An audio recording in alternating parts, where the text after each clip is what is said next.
Well, let's talk about what kind of bodies we're going to have in heaven. So, what do you Oh, guys fun. think? What do you guys think? What kind of bodies we're going to have in heaven? Superhero. I don't think we're gonna have wings.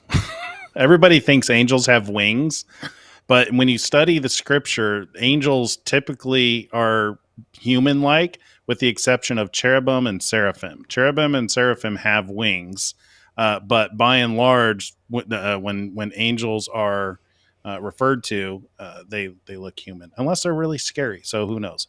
But uh, I think they're. I think we're going to have the same bodies that we have now, same like legs and hands and head and stuff like that. Because why raise us up and train us with these five senses only to do something completely different? That is a And really good point. I've never thought of. yeah, and then like so Jesus in his ascended body, they recognized him as human, but it took them a while to recognize him. So there will be something different. So I like to think that like it's your peak self at like 25 or something like that. Yeah. 20. Well, for folks that follow the NDEs like me, that is a pretty common theme. Everybody, pretty much exactly what Watchful said, except for the babies. There are babies in heaven, and those are the aborted babies, and there's nurseries and all sorts of stuff. It's really incredible to hear those stories because I have never heard that before. Me neither. That's news to me. You haven't watched enough NDEs. Anybody that watches the NDEs, they'll be the first. I'm sure people start volunteering that in the chat right now. It breaks my heart. The aborted babies, those terminated babies, and I understand that a lot of folks justify it because of circumstances in life, but for me, it's still a soul that it's not anyone's position to determine the outcome of that soul. It really breaks my heart, especially when once you've had children and how precious they are to you. You can't even fathom it after that. Yeah. Yeah. Couple of things though, and so I think we'll have new abilities. So I think we won't be able to die because death is swallowed up in victory. So, but it stands to reason we could be injured. Just healing would be super quick. I don't know. It wouldn't surprise me if we can't fly and pass through solid objects because Jesus did that. I don't know if he fly. Yeah, he flew kind of passed He through solid ascended. objects. Yeah, he Well, ascended. And I think that we'll be able to. I think we'll be able to communicate across distances without talking because in the beginning, Yes. Adam and Eve had that perfect connection with God. So it wouldn't surprise me if that's what killed when they lost their connection. If that doesn't come back. So one of the very common things in the NDEs, just like Susan just commented, she's seen the ones with the babies and whatnot.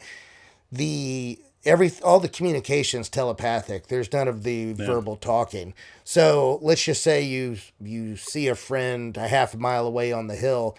Your vision, it's like a zoom camera. All you do is think it, and you will be right in their face with your vision, and everybody knows everybody's thoughts. There's no hiding emotions or any of that stuff.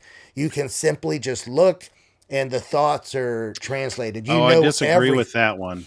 Well, the knowing everyone's thoughts, and the reason for that is because the fallen angels didn't. It's clear that they didn't have all the information, so not all information is available. That could be different though after death and hell is swallowed up in victory. But there are instances where it's very clear that angels did not know information.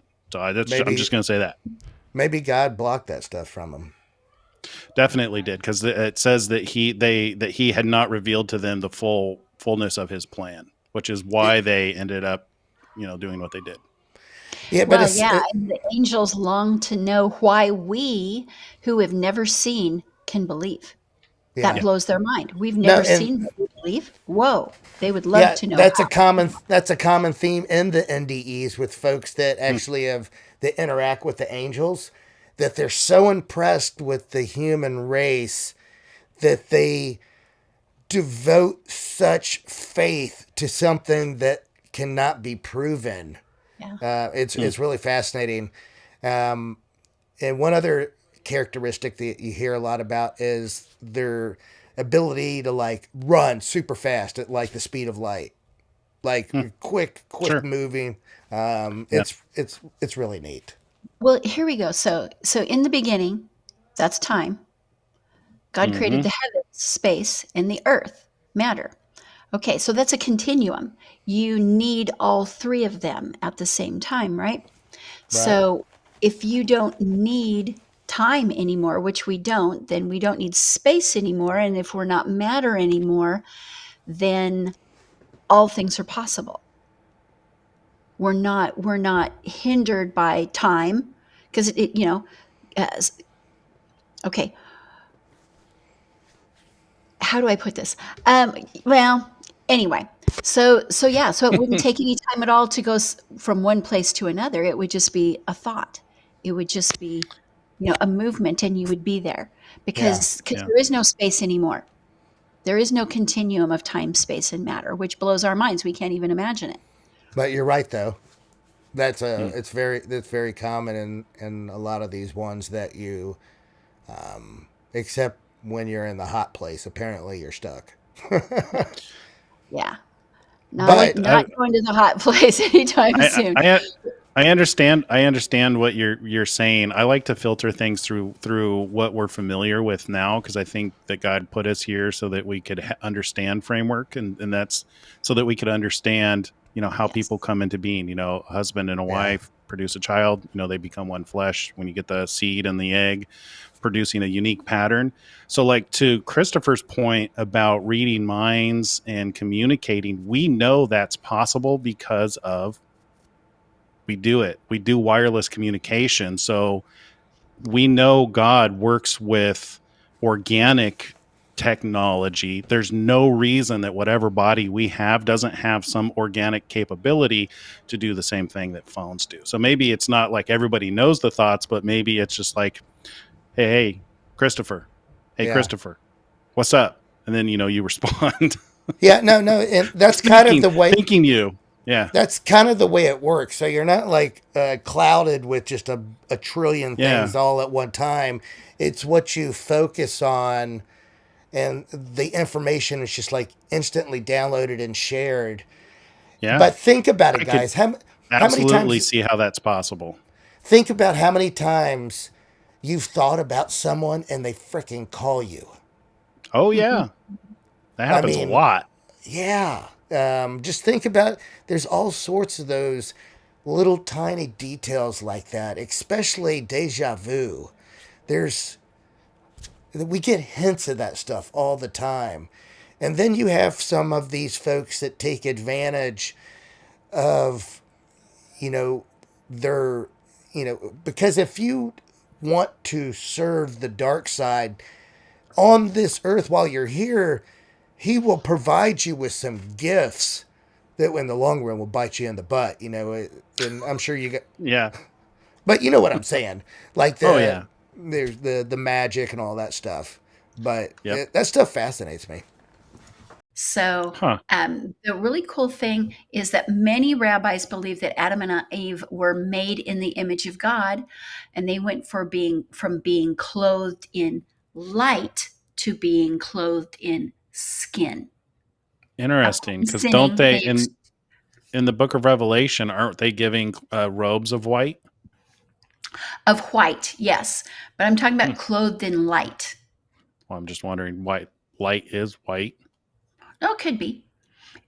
So, anyway, upon sinning, the rabbis believe that they exchanged the nature of light for the nature of flesh. Hmm. And, that's kind of a play on words there. So, Genesis 3:7, the eyes of Adam and Eve were opened and they knew that they were naked. The Hebrew word for new there is yada. like yada yada. Yada, And it yada, means yada. to learn, to perceive, to have knowledge of. So many rabbis interpret that this verse is saying that Adam and Eve learned that they had just become naked, whereas before they had been clothed in light. So since the fall, man has been clothed in flesh.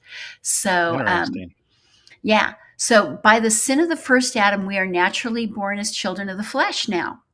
And through the death of the second Adam, who is Yeshua, we have the opportunity. We have the opportunity to be reborn as children of light. Now that's First Thessalonians 5:5.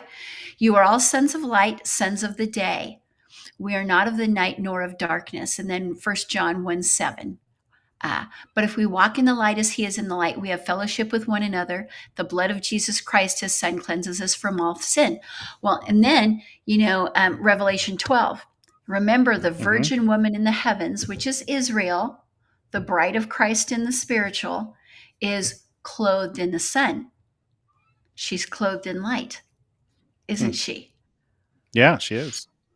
Yeah. So when we, the bride of Christ, are raptured, the word is clear that we will be taken up body and all, just like Elijah, Enoch, and Jesus, right? So Elijah has skin on right now. Yes, he does. Now we're not sure about Enoch anymore. We are not sure about, because last night when Metatron. we found out that in the book of Enoch, he is taken up to heaven in body. He's taken up in body, but then he's turned into this flaming scribe angel Metatron. So so he might not be one of the two witnesses if he's Metatron. I don't know. But here's the deal. There are people in heaven in bodily form, and we know that Elijah is one of them. And Jesus, does Jesus have a body in heaven? Yes.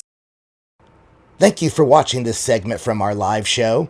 We are live every night, 9 p.m. Eastern Standard Time, except for the Sabbath period. See you soon.